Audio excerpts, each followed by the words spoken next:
ഇന്ത്യയുടെ വിദേശകാര്യ വകുപ്പ് സെക്രട്ടറി നമ്മുടെ വിക്രം മിശ്രയുടെ നേതൃത്വത്തിൽ മിലിറ്ററിയുടെ രണ്ട് പ്രതിനിധികൾ കഴിഞ്ഞ ദിവസങ്ങളിലൊക്കെ വന്നതുപോലെ തന്നെ പ്രധാനപ്പെട്ട രണ്ട് വനിതാ പ്രതിനിധികളുടെ നേതൃത്വത്തിൽ ഇപ്പോൾ നമ്മുടെ ഒരു മിലിറ്ററി വാർത്താ സമ്മേളനം ഇപ്പോൾ കഴിഞ്ഞു. അപ്പോൾ അതിനകത്ത് ഇന്നലെ എന്താണ് നടന്നതിനെ കുറിച്ച് കുറച്ച് കാര്യങ്ങൾ പറയുന്നുണ്ട്.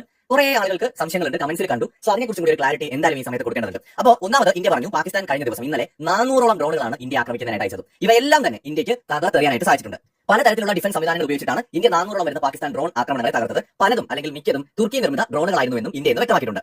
26ഓളം ഇന്ത്യയുടെ കേന്ദ്രങ്ങളെ ലക്ഷ്യമിട്ടുകൊണ്ട് പാകിസ്ഥാൻ ആക്രമണം നടത്തി. ഈ ആക്രമണങ്ങളെല്ലാം തന്നെ നമുക്ക് ഫലപ്രദമായിട്ട് തന്നെ ചെറുക്കാൻ സാധിച്ചു. ഇന്ത്യയുടെ വ്യോമ പ്രതിരോധ സംവിധാനങ്ങളുടെ ശേഷിയാണ് ഇത് സൂചിപ്പിക്കുന്നത്. മാത്രമല്ല വളരെ പ്രധാനപ്പെട്ട കാര്യം കൂടി പറഞ്ഞു. ഇന്ത്യ ഓൾറെഡി തന്നെ പറഞ്ഞിട്ടുണ്ട്, ഇന്ത്യയുടെ എല്ലാ സിവിലിയൻ എയർക്രാഫ്റ്റുകളും നമ്മുടെ പാസഞ്ചർ വിമാനങ്ങളെല്ലാം തന്നെ സഞ്ചരിക്കുന്നതിന് ഇപ്പോൾ ഇന്ത്യ വിലക്ക് ഏർപ്പെടുത്തിയിരിക്കുകയാണ്. അങ്ങോട്ടും ഇങ്ങോട്ടും വ്യോമാക്രമണങ്ങൾ ഉണ്ടാകുന്ന സാഹചര്യത്തിൽ പാസഞ്ചർ വിമാനങ്ങൾ പോകുകയാണെങ്കിൽ അതിന് അപകടം സംഭവിക്കാനുള്ള സാധ്യത കൂടുതലാണ്. എന്നാൽ പാകിസ്ഥാൻ ഈ പാസഞ്ചർ വിമാനങ്ങളെ ബോധപൂർവ്വം കറാച്ചിയിൽ നിന്ന് ലാഹോറിലേക്ക് പറത്തിക്കൊണ്ട് വലിയൊരു ചതിക്കണി വയ്ക്കുന്നത് എന്ന് വെച്ചാൽ ഇന്ത്യ എങ്ങാനും അബദ്ധവശാൽ അതിന് ആക്രമണം നടത്തുകയാണെങ്കിൽ ഇന്ത്യ സിവിലിയൻ എയർക്രാഫ്റ്റിനെ ആക്രമിച്ചു എന്ന് പറഞ്ഞുകൊണ്ട് അന്താരാഷ്ട്ര പിന്തുണ നേടുന്നതിന് വേണ്ടിയിട്ട് ഈ പാസഞ്ചർ വിമാനങ്ങളെ കവചമായിട്ട് പാകിസ്ഥാൻ ഉപയോഗിച്ചു എന്ന് പറയുന്ന വളരെ സീരിയസ് ആയിട്ടുള്ള ഒരു ആരോപണം കൂടി ഇന്ത്യ ഉന്നയിച്ചിരിക്കുകയാണ്. ഇന്ത്യയുടെ നേരെ പാകിസ്ഥാൻ ഇന്നലെ നടത്തിയ ശ്രമങ്ങൾക്ക് ശക്തമായ തിരിച്ചടി ഇന്ത്യ കൊടുത്തിട്ടുണ്ട് എന്നും ഇന്ത്യയുടെ ഇപ്പോൾ നടന്ന വാർത്താ സമ്മേളനത്തിൽ പ്രതിനിധികൾ വ്യക്തമാക്കിയിട്ടുണ്ട്.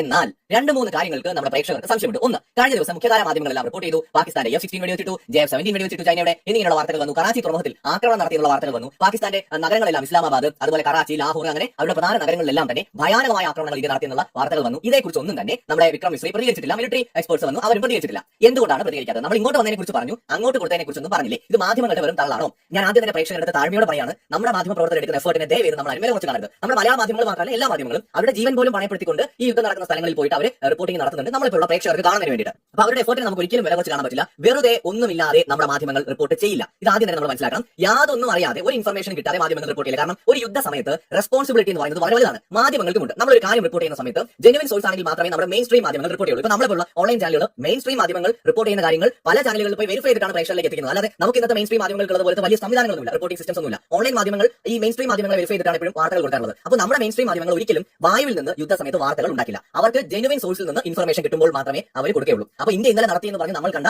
ആക്രമണങ്ങളെല്ലാം തന്നെ നടന്നിട്ടുണ്ടാകും. പക്ഷേ എന്തുകൊണ്ട് ഇന്ത്യ ഇപ്പോൾ ഒഫീഷ്യലായിട്ട് അത് തുറന്നു പറയുന്നില്ല എന്ന് ചോദിച്ചാൽ അത് ഇന്ത്യയുടെ ബ്രില്യൻസ് ആയിട്ടാണ് നമ്മൾ കാണേണ്ടത്. യുദ്ധം നടക്കുന്ന സമയത്ത് നമ്മളിപ്പോൾ വീമ്പ് പറയേണ്ട സമയമല്ല. നമ്മൾ തിരിച്ചാക്രമിച്ചത് ലോകത്തെ എല്ലാ രാജ്യങ്ങളും കാണുന്നുണ്ട്. അമേരിക്കയ്ക്കറിയാം, ചൈനയ്ക്കറിയാം, ലോകത്തെ മുഴുവൻ രാജ്യങ്ങൾക്കും അറിയാം ഇന്ത്യ എന്ത് ചെയ്തിട്ടുണ്ട്. കാരണം എല്ലാവരും ഇങ്ങോട്ട് കണ്ണും നട്ടിരിക്കുകയാണ്. അന്താരാഷ്ട്ര മാധ്യമങ്ങൾക്ക് അവരുടേതായിട്ടുള്ള അജണ്ടയുണ്ട്, അതുകൊണ്ട് അവർ വ്യാജ വാർത്തകൾ കൊടുക്കും. അത് മാത്രമല്ല ഈ സോഷ്യൽ മീഡിയ യുദ്ധമുണ്ടല്ലോ, പല പാകിസ്ഥാനികളും ബംഗ്ലാദേശികളും വന്നിട്ട് നമ്മളെ പ്രൊവോക്കാനായിട്ട് പലതും പറയും. പക്ഷേ നമ്മുടെ രാജ്യം കൊടുക്കേണ്ടത് കണക്കിന്. ഒന്ന് ആലോചിച്ച് ഇത്രയും വലിയ ആക്രമണങ്ങൾ ഡിഫെൻഡ് ചെയ്തിട്ടുണ്ടെങ്കിൽ തിരിച്ച് നമ്മൾ എന്തുമാത്രം കൊടുത്തിട്ടുണ്ടാവും? ഇതിന്റെ ഒറിജിനൽ ആയിട്ട് നമുക്ക് ജെനുവിൻ സോഴ്സിൽ നിന്നുള്ള വീഡിയോസ് വളരെ അപൂർവമാണെന്ന് മനസ്സിലാക്കാന്ന് പറയുന്നത്. കാരണം AI വീഡിയോസ് കൂടി ഉള്ളതുണ്ട്. പക്ഷേ എങ്കിലും നമുക്ക് ട്വിറ്ററിനകത്ത് പോയി കഴിഞ്ഞാൽ ഏറെക്കുറെ ജെനുവിൻ വീഡിയോസ് കാണാൻ പറ്റും. കാരണം ഈ യൂട്യൂബിനകത്തൊക്കെ ഒരുപാട് പരിമിതികളുണ്ട്. നമുക്ക് ഈ യുദ്ധ സമയത്ത് ഒരുപാട് വീഡിയോസ് ഒന്നും ആർക്കും പബ്ലിഷ് ചെയ്യാൻ പറ്റില്ല, പെട്ടെന്ന് തന്നെ റിമൂവ് ആയിപ്പോൾ. എന്നാൽ വലിയ പ്രശ്നമില്ലാത്ത X.com നമ്മൾ പോയി കഴിഞ്ഞാൽ അവിടുത്തെ ആളുകൾ പാകിസ്ഥാനികൾ പകർത്തിയിട്ടുള്ള വീഡിയോ ദൃശ്യങ്ങൾ നമുക്ക് കാണാൻ കഴിയും, ചിത്രങ്ങൾ കാണാൻ കഴിയും. അപ്പോൾ ഇന്ത്യ എന്താണ് ചെയ്തിട്ടുണ്ടെന്നുള്ളത് ലോകത്തിന് മുഴുവൻ അറിയാം. പക്ഷേ ഇന്ത്യ ഒഫീഷ്യൽ ഇപ്പോഴല്ല പറയുന്നത്. ഇപ്പോൾ പറഞ്ഞ് കയ്യടി വാങ്ങേണ്ട ഒരു കാര്യമല്ല, ഇന്ത്യ ഇനിയും പണി കൊടുക്കും. എന്നാൽ നമ്മുടെ മാധ്യമങ്ങൾക്ക് സംബന്ധിക്കുന്ന വിവരങ്ങൾ കിട്ടും, അവരെ റിപ്പോർട്ട് ചെയ്യും. പക്ഷേ ഒഫീഷ്യലായിട്ട് ഇന്ത്യ ഇത് പറയേണ്ടത് കൃത്യമായ സമയത്ത് പറയും, അല്ലെങ്കിൽ നെഗോഷിയേറ്റ് ചെയ്യേണ്ടത് എവിടെയാണോ അവിടെ ഇന്ത്യ ചെയ്യും. അതിന് കാരണം നമ്മുടെ ഇത് വളരെ ഉത്തരവാദിത്തമുള്ള ഒരു രാജ്യമാണ്. നമുക്ക് മറ്റു മനുഷ്യരെ ആക്രമിച്ചു, മറ്റ് സ്ഥലങ്ങളെ ആക്രമിച്ചു എന്ന് പറഞ്ഞ് മെയിൻ അടിക്കാൻ പറ്റില്ല. നമ്മൾ യുദ്ധത്തിനെതിരായ നിലപാടെടുക്കുന്ന ഒരു രാജ്യമാണ്. ഇവിടെ ഇന്ത്യ ഗവൺമെന്റ് ശ്രമിക്കുന്നത് പാകിസ്ഥാൻ നമ്മളെ ആക്രമിക്കാൻ ശ്രമിക്കുന്നു, നമ്മൾ അതിനെ ഫലപ്രദമായി ഡിഫെൻഡ് ചെയ്തിട്ടുണ്ട് എന്ന് മാത്രം പറയണം. നമ്മൾ അങ്ങോട്ട് ആക്രമിച്ചതിനെ കുറിച്ച് പറഞ്ഞ് ഞങ്ങൾ അത് ചെയ്തു ഇത് ചെയ്തു എന്ന് വീമ്പ് പറയുന്ന കാര്യം ഇന്ത്യക്കില്ല. കാരണം ലോകത്തിന് മുഴുവൻ നന്നായിട്ട് അറിയാം ഇന്ത്യക്ക് എന്തുമാത്രം സൈനിക ശേഷിയുണ്ട്, സാമ്പത്തിക ശേഷിയുണ്ട്. അമേരിക്കയ്ക്ക് അറിയാം, ചൈനയ്ക്ക് അറിയാം, മറ്റേ കണ്ടുകൊണ്ടിരിക്കുകയാണ്.